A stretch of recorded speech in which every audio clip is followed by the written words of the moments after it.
Welcome to பென்ட்ரெஸ்ட் study. நான் கார்த்திக் ராமச்சந்திரன் பேசுகிறேங்க. இன்றைக்கி நம்ம வரப்போகிற டிஎன்பிஎஸ்சி எக்ஸாம்ஸ்க்கான இம்பார்ட்டன்ட் பிடிஎஃப் கம்பெரிஷனை பார்த்துட்ருக்கோம். அந்த வகையில் பொதுத்தமிழ் பற்றி நம்ம இன்றைக்கி டிஸ்கஸ் பண்ணுவோம். நீங்கள் பார்த்தீங்கன்னா 2012 2024 கடைசியாக டிஎன்பிஎஸ்சி அக்ரி ஆஃபீஸர் பிப்ரவரி மந்தில் கண்டக்ட் பண்ணாங்க. அது வரைக்கும் நம்ம கவர் பண்ணிட்டோம். ஸோ மொத்தம் 72 கொஸ்டின் பேப்பர்ஸ் இருக்குது.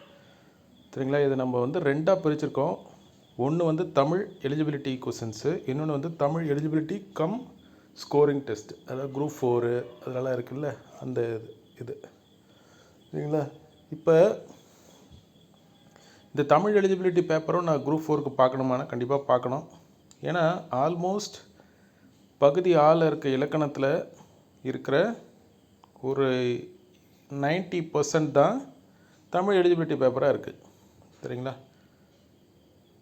அதனால் நீங்கள் இந்த 72 கொஸ்டின் பேப்பரையும் நீங்கள் பார்த்து தான் ஆகணும். சரிங்களாங்க?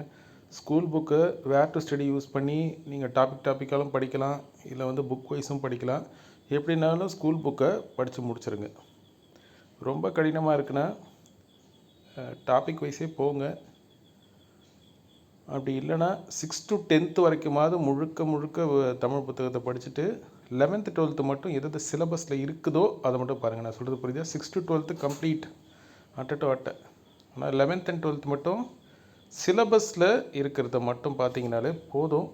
நீங்கள் நல்ல ஸ்கோர் எடுத்துட முடியும். இதே மாதிரி நம்ம aptitude, general studies, even Thirukkural கூட கான்சன்ட்ரேட் பண்ணி நம்ம ப்ரீவியஸ் இயர் கொஸ்டின் கம்பேர் பண்ணி வச்சுருக்கோம். யார் இன்ட்ரெஸ்டடோ எனக்கு இந்த நம்பருக்கு வாட்ஸ்அப் ஆர் டெலிகிராமில் மெசேஜ் பண்ணுங்கள். நான் உங்களுக்கு பிடிஎஃப் சென்ட் பண்ணி வைக்கிறேன். சரிங்களா? We will meet in next class. Thank you.